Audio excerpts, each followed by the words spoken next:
diperingati oleh Nabi Muhammad SAW setiap tahunnya merupakan sebuah kegembiraan dan kebahagiaan tersendiri bagi umat Islam.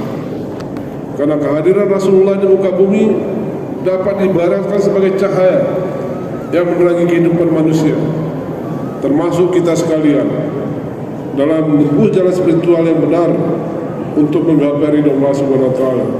Kami yakin dan percaya semua kita yang ada di sini menyadari betapa pentingnya mengingat dan mencontoh akhlak dan kepribadian Rasulullah sebagai teladan bagi kita dalam menjalani kehidupan sehari-hari.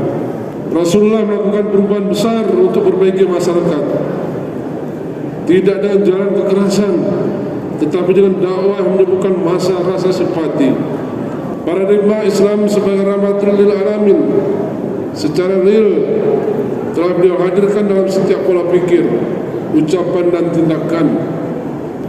Oleh karena itu, mengingat dan memperingati kelahiran Nabi Muhammad SAW tidak boleh hanya serta-merta dimaknai sebagai rutinitas tahunan saja, melainkan harus kita maknai bersama sebagai pembaharuan semangat meneladani peran yang mulia Rasulullah selama ada di dunia.